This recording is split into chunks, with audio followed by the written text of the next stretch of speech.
Assalamualaikum warahmatullahi wabarakatuh. Halo semuanya. Di video ini kami akan menjelaskan mengenai peluang atau kebijakan pengembangan kurikulum. Sebelumnya, kenalin nih, kami dari kelompok 1 yang beranggotakan Heidi Gisda Juliana dan Suryani.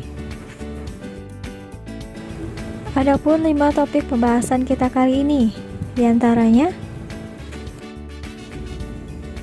yang pertama, peluang pengembangan kurikulum. Kedua, kebijakan pembaharuan kurikulum. Yang ketiga, relasi atau hubungan antara pendidikan dan kurikulum. Yang keempat, pendekatan sistem pendidikan. Dan yang kelima, yang terakhir, yaitu prinsip-prinsip pengembangan kurikulum.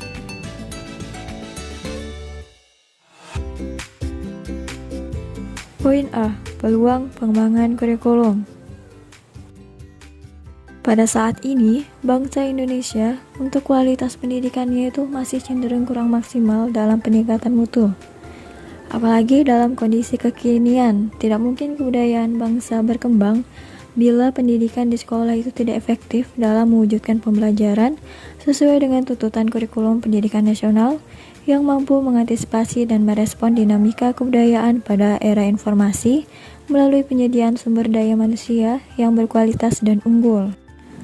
Dengan perubahan zaman, maka tuntutan perubahan kurikulum dalam dunia pendidikan menjadi suatu keniscayaan atau keadaan yang pasti akan terjadi dalam tatanan sistem pendidikan nasional, sebagaimana halnya perubahan kurikulum dari kurikulum tingkat satuan pendidikan diubah menjadi kurikulum 2013.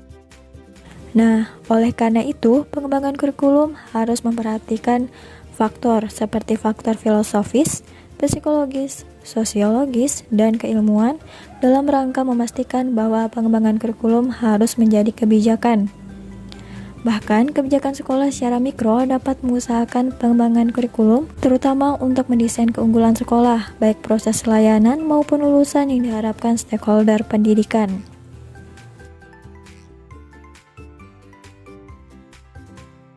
Poin B. Kebijakan pembaharuan kurikulum.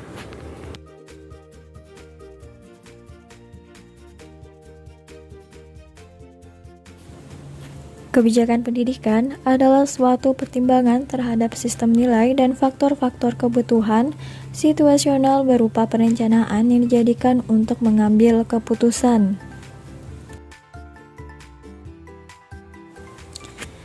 Kurikulum pendidikan nasional harus dikembangkan berdasarkan beberapa indikator, sebagaimana dikemukakan oleh Kunandar, yaitu: pertama, kurikulum harus bersifat luas, sederhana, dan mampu bersedia menghadapi perubahan zaman. Kedua, kurikulum harus bersifat pedoman pokok pada kegiatan pembelajaran siswa. Ketiga, pengembangan kurikulum dilakukan secara simultan dengan pengembangan bahan ajar, media, atau alat pembelajaran. Keempat, kurikulum hendaknya berpatokan pada standar global, regional, berwawasan nasional, dan dilakukan secara lokal. 5. Kurikulum hendaknya merupakan satu kesatuan dan kesinambungan dengan jenjang pendidikan lainnya. 6. Pengembangan kurikulum bukan lagi otoritas pemerintah pusat, tetapi share activity dengan pemerintah daerah maupun komunitas. Ketujuh, pengembangan tidak diarahkan untuk menciptakan satu kurikulum tunggal yang diberlakukan untuk semua sekolah. Dan yang terakhir, yang ke-8, kurikulum harus memperhatikan pendidikan yang terjadi di keluarga dan komunitas, karena pendidikan di sekolah jelas akan sulit tercapai tanpa dukungan pendidikan dari keluarga dan masyarakat. Poin C. Relasi antara pendidik dan kurikulum. Kurikulum merupakan pedoman penyelenggaraan kegiatan pembelajaran. Dengan demikian, kurikulum berfungsi sebagai jantung dari proses pendidikan di sekolah untuk memberdayakan potensi peserta didik. Berdasarkan hal tersebut, maka pengembangan kurikulum harus berorientasi pada tujuan pendidikan yang jelas. Dengan orientasi pengembangan kurikulum yang jelas dan tepat, diharapkan pengembangan dan implementasi kurikulum pada setiap jenjang dan satuan pendidikan dapat mencapai tujuan dan mutu pendidikan yang diharapkan.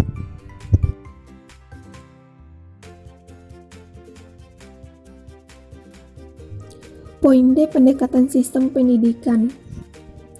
Pendidikan merupakan suatu sistem karena memiliki sejumlah unsur atau subsistem yang saling berhubungan dan tidak bisa dipisahkan dan berfungsi untuk mencapai tujuan sistem itu sendiri.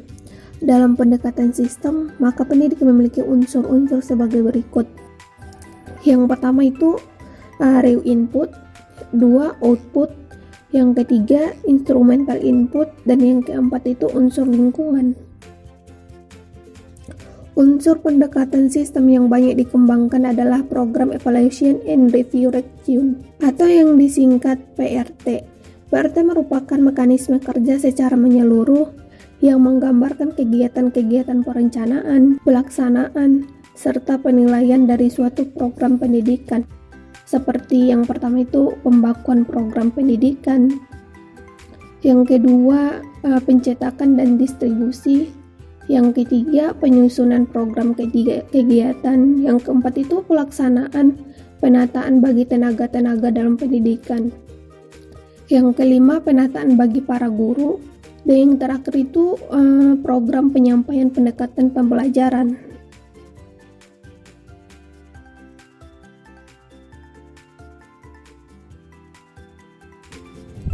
Poin E mengenai prinsip-prinsip pengembangan kurikulum.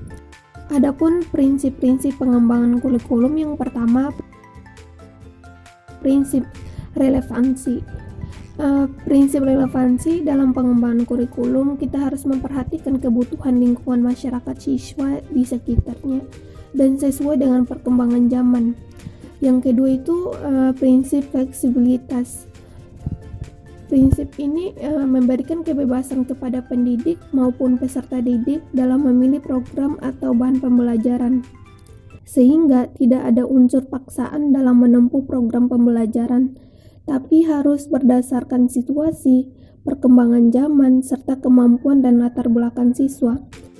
Yang ketiga itu prinsip kontinuitas, yakni adanya kesinambungan dalam kurikulum baik secara vertikal maupun secara horizontal. Yang keempat itu prinsip efisiensi. Prinsip efisiensi ini adalah salah satu prinsip yang perlu diperhatikan dalam mengembangkan kurikulum, sehingga apa yang telah direncanakan sesuai dengan tujuan yang ingin dicapai. Yang terakhir itu prinsip efektivitas. Efektivitas di sini adalah sejauh mana rencana program pembelajaran dicapai atau diimplementasikan. Dalam prinsip ini ada dua aspek yang perlu diperhatikan, yaitu efektivitas mengajar guru dan efektivitas belajar siswa.